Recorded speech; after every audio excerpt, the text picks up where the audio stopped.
Welcome back to Cord Cutting Today, where we break down some of the biggest stories happening in the world of cord cutting, including today.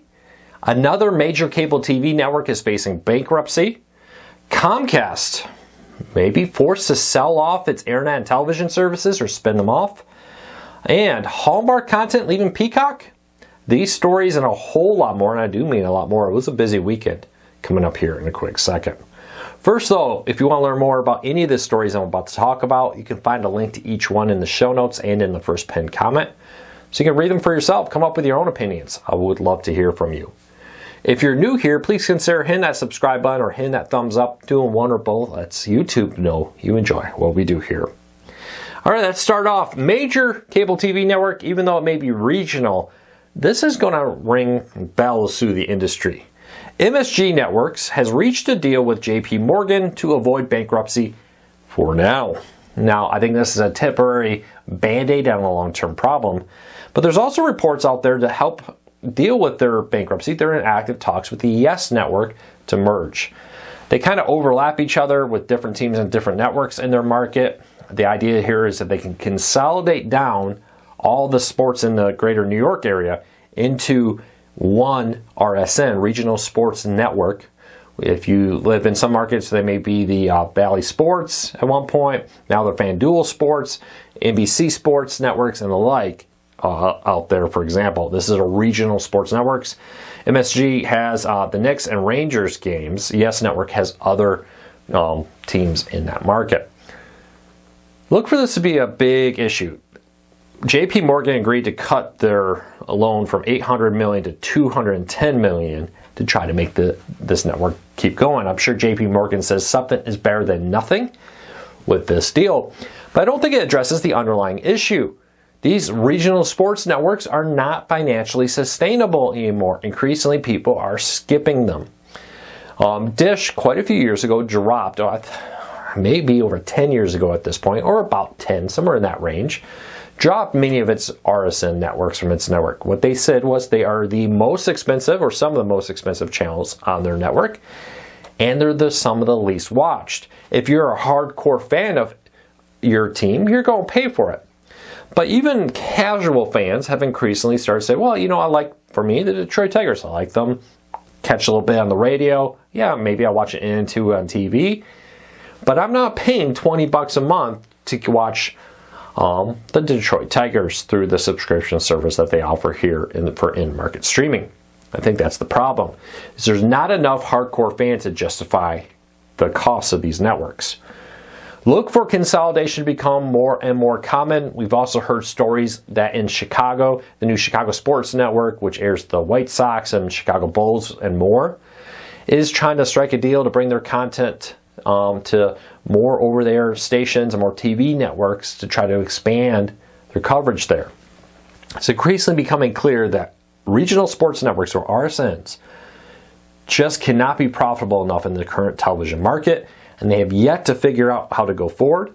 While this delays bankruptcy, I think MSG, without a merger, without Yes Network, without consolidation, will probably be right back facing bankruptcy within a few years. From my personal opinion. We'll keep an eye on it. You leave me a comment. You let me know what you think. I'd love to hear from you. All right, next story up. We talked over the weekend. We had a big video about how bad Comcast and Spectrum were hit.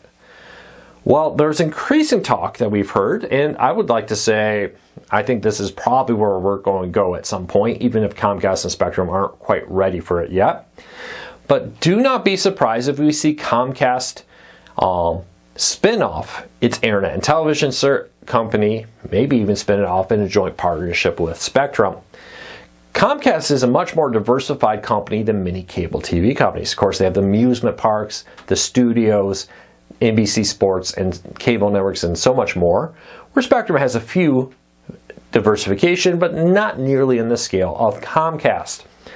Comcast is currently in the process of spinning off its cable TV networks, most of them, the ones that they view as unprofitable, not with a big future, it appears. And these are cable TV networks that we're most likely that will, by the end of the year, see spun off into an independent company so that Comcast doesn't have to report them on their books.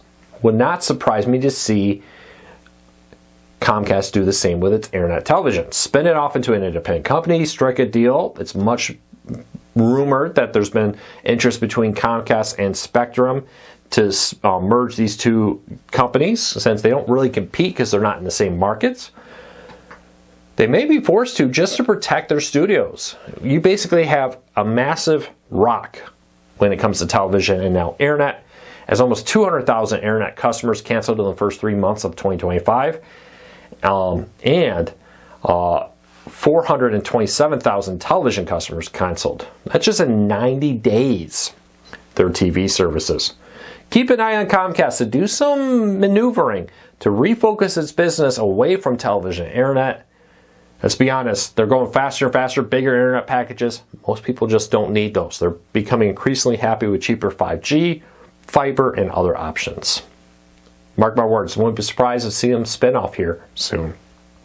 All right, let's keep moving along. I mentioned these numbers earlier, but I did a big video over the weekend. Check it out. But Comcast and Spectrum lost 606,000 TV customers and 559,000 internet customers combined in the first 3 months. Link in the show notes to find out more about that. Are you a Peacock customer? Do you watch a lot of Hallmark content on there? A few years ago, well, several years ago, Peacock, in desperate attempt to find content to fill out its streaming service, struck a deal with Hallmark to bring a bunch of their movies and television channels to Peacock. Now at the end of May, or at the start of May, I should say, into April 2025, Peacock will be losing access to most of the Hallmark content. As best we can tell, there may be one or two things we didn't notice that are remaining. This is a big problem with Peacock. Outside of sports, Peacock lacks a lot of must-watch TV. They do have a handful of things, but I think one of the big things that has driven Peacock to have fewer subscribers than many of its competitors is that it lacks the big-name content that's new. Let's be clear, that's new. They don't have the new Star Wars content like Disney Plus has, or the Star Trek content that Paramount Plus has. They don't have all the HBO stuff that Max has. Well, they have a lot of sports and they have a lot of back catalog content. They do lack a lot of other content that I think in the past would have helped them stand out. The new Battlestar Galactica show is all but canceled and reportedly not going to happen on Peacock anymore. I think the lack of must-watch, new, consistent content there is going to hurt them. Hallmark was a way to try to get around that. Now it's leaving. It'd be interesting to see what the future of Peacock is. Does it morph into more of a sports network than it already is? We'll keep an eye on it.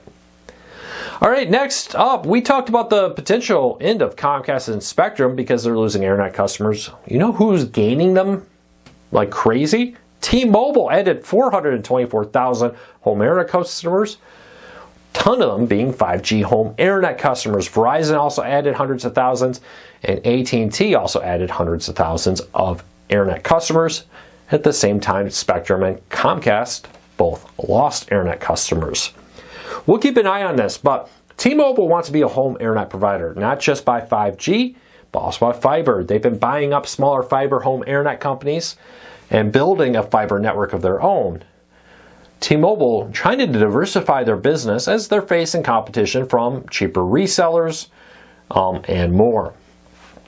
Keep an eye. I like what Comcast has done to cut their prices. Will that slow? Comcast got rid of data caps. 5G home internet is really probably the reason that happened. If they didn't have the competition from fiber and 5G home internet, we probably still would have data caps there. But is it going to be enough, or is it too little too late to stop the flow of people leaving cable TV to fiber, to 5G, to satellite internet? We'll wait and see. Leave me a comment. Have you cut the cord on cable completely by canceling internet? Let me know. All right, last story up of the day. YouTube TV and NFL Sunday Ticket introduced a new monthly option to pay for NFL Sunday Ticket. Now, a few things here. You have had an option to have a few monthly payments, like 4 or so monthly payments before. Now they offer a new year-round plan. So for 12 months, you'll subscribe and pay a monthly fee to YouTube TV or YouTube. It's a little cheaper if you also subscribe to YouTube TV. This will give you the ability to get NFL Sunday Ticket without having to drop a few $100 in a one-time payment. You get to spread that out over the course of a year. Now, I do believe, if you do the math, I think it's a little cheaper if you just pay all up front at once, but a little bit. I know everybody has a few $100s in spare cash to dump on that. But with that said, it is an option if you can afford it. Often, we talk about this a lot with streaming services. Paying the annual subscription up front, right off the bat, allows you to save money and lock in your current pricing. So if a price hike happens during that period, you're not impacted until your subscription for your annual plan ends. So if you know it's something you want, always consider that. But there you go, another option for 5G home, or excuse me, from YouTube TV and YouTube to get NFL Sunday Ticket. Well, that's it for today. I hope you had a fantastic weekend. I will talk to you all again real soon in another video. Until then, take care, be safe. Have a great day, everybody.